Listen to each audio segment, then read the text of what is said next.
ते सुरेख नक्षी आयुष्याच्या कोऱ्या कागदावर सजवतात ते सुरेख नक्षी गुरुच्या ठाई शिष्य घडती इतिहास आहे साक्षी. आयुष्याला आधार आणि अमर्याद ज्ञान देणाऱ्या शिक्षकांच्या चरणी कोटी कोटी वंदन. आज डॉक्टर सर्वपल्ली राधाकृष्णन यांचा जन्मदिवस. डॉक्टर सर्वपल्ली राधाकृष्णन यांचा जन्म 5 सप्टेंबर 1888 रोजी तिरुत्तानी या आंध्र प्रदेश येथे झाला. त्यांचे प्राथमिक शिक्षण तिरुत्तानी येथे तमिळमध्ये झाले. पुढील शिक्षणासाठी 10वी पर्यंतचे शिक्षण त्यांनी तिरुपती बालाजी येथे दिले. तिरुपती बालाजी या देवस्थानाचा प्रभाव त्यांच्या जीवनावर खूप पडला. त्यानंतर त्यांनी BAचं शिक्षण 1905 रोजी त्यांचं BAचं शिक्षण पूर्ण झालं. 1905 रोजी BAचं शिक्षण करत असताना त्यांचा विषय होता तत्वज्ञान.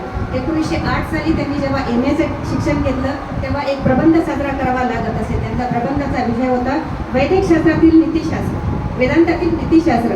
यात त्यांनी खूप असे तत्वज्ञानातील छोटे मोठे प्रश्नांचा विचार करून अभ्यास करून त्यांनी एक प्रबंध साजरा केला होता. ज्यांनी तो प्रबंध जेव्हा साजरा केला त्यांच्या गुरुला डॉक्टर हॉक यांना त्यांनी तो प्रबंध दाखवला. तर त्या डॉक्टर हॉक यांच्या लक्षात असे आले की या विद्यार्थ्यांनी तत्वज्ञानावरील खूप खूप छोटे छोटे प्रश्न निर्माण केले आणि त्याचं उत्तर शोधण्याचा प्रयत्न केला.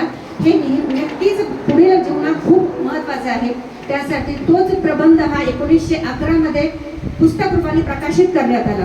तो प्रबंध जेव्हा पुस्तक रूपाने प्रकाशित करण्यात आला त्याची एक प्रत लोकमान्य टिळकांना पाठवण्यात आली. तेव्हा लोकमान्य टिळक मंडाल्याच्या तुरुंगात राजद्रोहाची शिक्षा भोगत होते. तेव्हा तो प्रबंध त्यांना पाठवण्यात आला. लोकमान्य टिळकांनी जेव्हा तो प्रबंध वाचला तेव्हा त्यांना डॉक्टर सर्वपल्ली राधाकृष्णन यांच्या ज्ञानाचा अभ्यास किती अभ्यासू व्यक्तिमत्व आहे याची त्यांना परिचिती आली. त्यांचाच त्यांनी राष्ट्रपतीसाठी त्यांनी नाव पुढे केलं. तर 1962 साली आपल्या देशाचे दुसरे राष्ट्रपती हे डॉक्टर सर्वपल्ली राधाकृष्णन हे बनले. डॉक्टर सर्वपल्ली राधाकृष्णन विषयी बोलण्यासारखं खूप काही आहे पण आपल्याला वेळेचं बंधन आहे त्यासाठी थोडंसं सांगते. गुरु आज जो आपण आपल्या ज्ञान सामर्थ्याच्या बळावर भविष्यातील उज्ज्वल पिढी घडवण्याचं काम आपण सर्वजण करत असो. अशा या सन्मानार्थ शिक्षकांचा सन्मान साजरा करण्याचा दिवस म्हणजे शिक्षक दिन. गुरुविषयी बोलताना 2 लाईन सांगते. बंद हो जाए सब रास्ते, बंद हो जाए जब सब रास्ते, नया रास्ता दिखाते हैं गुरु, सिर्फ किताबी ज्ञानी नहीं जीवन जीना सिखाते हैं गुरु. मातीच्या गोळ्याला आकार देणारा, कणाकणांनी जीवन समृद्ध करणारा, छोट्या मोठ्या संस्कारांनी जीवन फुलवणारा माणसाच्या रूपातील भगवंत म्हणजे शिक्षक. अशा या शिक्षकांच्या चरणी माझे शतशः नमन. आज शिक्षक दिन. आज सर्वपल्ली राधाकृष्णन यांचा जन्म. सर्वपल्ली राधाकृष्णन आपल्या पूर्ण जगभरात शिक्षक दिन हा 5 ऑक्टोबर रोजी साजरा होतो. पण शिक्षक दिन जेव्हा राष्ट्रपती बनले, डॉक्टर सर्वपल्ली राधाकृष्णन जेव्हा राष्ट्रपती बनले तेव्हा त्यांनी 40 वर्ष शिक्षकी पेशात घालवली. तेव्हा राष्ट्रपती बनले असं त्यांचे काही विद्यार्थी सहकारी मित्र डॉक्टरांकडे गेले आणि आम्हाला तुमचा वाढदिवस साजरा करायचा आहे असा त्यांनी त्यांच्या पुढे प्रस्ताव मांडला. जेव्हा डॉक्टर सर्वपल्ली राधाकृष्णन म्हणाले की माझा एकट्याचा वाढदिवस करण्यापेक्षा समर्थ शिक्षक वर्गाचा जर वाढदिवस केला तर मला जास्त आनंद होईल.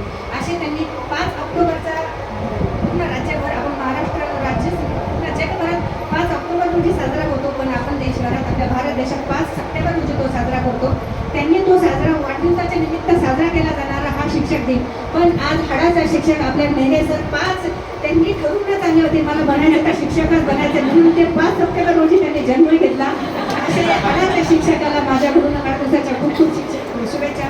नेहरे सर आपल्याला वेळोवेळी मार्गदर्शन करतात. जाधववाडी ब्रांचमध्ये येतात. काय करायला पाहिजे, काय केलंय तुम्ही हे सर्व सांगत असतात. त्यामागे त्यांचे कठोर परिश्रम आहेत. खूप सारे परिश्रम घेतात. अर्थातच त्यांना निषिद्ध सरांचं खूप मोठं मुलाचं मार्गदर्शन. आपण शिक्षक मुलांना शिकवतो 2+2 4 हे ते शिकणार असेल, APPL ॲपमध्ये शिकणार असेल पण त्यांना आपल्याला काय शिकायचं हे थोडंसं 1-2 वाक्यात मी सांगतो. समाजात वावरत असताना आपल्या विद्यार्थ्याला भ्रष्ट येथे दिसणार आहेत, भ्रष्टाचार करणारे दिसणार आहेत पण आपल्याला त्याच्यातील जे बदमाशावली एक चतुर व्यक्ती आहे तो आपल्याला शोधायचा कसं हे त्याला सांगायचं. हे सर्व झटपट होणार नाहीये. जादूची काडी फिरवल्यासारखे होणार नाही. आपल्यालाही त्याला वेळ द्यायला लागणार आहे. आपल्या विद्यार्थ्यांना आपल्याला शिकवायचं. यश मिळतं, यश मिळवल्यानंतर तो आनंद संयमाने कसा साजरा करायचा हे त्याला शिकवायचं आणि अपयश जर आलंच ते अपयश कसं पचवायचं हे ते आपल्याला शिकवायचं. आपण पुस्तकी भाषा शिकवत असताना ग्रंथ भांडार ही खूप मौल्यवान वैभव शक्ती आहे आपल्याकडे जी मी जस्ट वाडेकर मॅडमच्या स्टेटसला बघितलं. वाडेकर मॅडमचा छोटासा मुलगा ज्ञानेश्वरीचा पारायण त्या मुलांनी केलं. असे संस्कार जर घरातून जर भेटले, जे संस्कार आपण घरात येतो जे शाळेत जर दिले तर खूप मोठा आमूलाग्र बदल आपल्या याच्यात होऊ शकतो. आजचे सर्व मुलं गॅजेटमध्ये बिझी आहेत. गॅजेटमध्ये बिझी असताना त्या मुलांना आपल्याला शिकवायचं आहे. बाहेर पाऊस पडतोय, गारवाय वातावरण, निसर्गात होणारे बदल मुलाला बघायला शिकूया. संध्याकाळच्या सोनेरी किरणात उडणारा भ्रमर कसा उडतो त्याचा आवाज आपण त्याला ऐकायला शिकूया. डोंगर, दऱ्या, चढ उतार सगळे हिरवगार जे दिसतात ते आपण त्याला शिकवा. आपल्याला सर्व शिकवायचे. त्याला आपल्याला शिकवायचे तुझे विचार जिद्द ही तू ठाम ठेव. समोरून कितीही आलं तर जिकडं प्रवाह चाललाय गर्दीच्या दिशेने वाहत जायचं नाहीये. तुझं मत तुझ्या समोर आहे. तुझं मत असेल तर सत्याच्या मार्गाने उभा राहण्याच्या शिक. त्या पाय ओढून उभा राहिला तू शिक. आपल्याला चांगल्या गोष्टी वाईट गोष्टी सगळ्या मुलांना सांगता आल्या पाहिजे. चांगल्या वाईट गोष्टी आपल्याला शिकवायच्या नाहीत. गुरुविषयी बोलताना आचार्य चाणक्य म्हणतात गुरु हा सर्वसामान्य गोष्ट नाही, यांच्या हातात विनाश आणि निर्माण या गोष्टी आहेत. तर तुम्ही म्हणताल विनाश कसा? तो विनाशही होऊ शकतो. आपण युट्यूबवरती इन्स्टावरती खूप साऱ्या रील्स बघतो. तर नटुरे फटुरे हा व्हिडिओ जर शिकवलं तर नेचरचं स्पेलिंग जसं गेलं तर तसं UP बिहारचे मी असं इथं म्हणणार नाही, आपले सर्वच एक्सलंट स्टाफ आहे. पण आपण युट्यूबवरती खूप साऱ्या रील्स बघतो सर. टीचर शिकवतात नेचरचं स्पेलिंग नटुरे, फ्युचरचं स्पेलिंग फटुरे असं शिकवलं तर विद्यार्थ्यांचा विनाश नक्कीच आहे. तर आचार्य चाणक्य म्हणतात गुरु ही सर्वसामान्य गोष्ट नाही, त्यांच्या हातात विनाश आणि निर्माण या गोष्टी आहेत. आपण विनाश मुलांचा कसा होणार नाही, निर्माण आपण मुलांना त्यांची उज्ज्वल पिढी कशी घडवणार आहे या गोष्टीकडे आपण लक्ष देणार आहे. मुलांना चांगल्या वाईट गोष्टी शिकवायच्याच. काय वाईट गोष्टी समाजात तो शिकवतो, पण शाळेत आल्यानंतर चांगल्या गोष्टी काय हा तो मुलगा शिकला पाहिजे. लाडाने शिकवा, प्रेमाने शिकवा, सगळ्या गोष्टी त्याला शिकवायच्यात. पण शिकवताना त्याच्यावर एवढं प्रेम करा का तो लाडावून जाणार नाही. लाडावून गेल्यानंतर मी असं केलं तरी माझा शिक्षक मला काही म्हणणार नाही.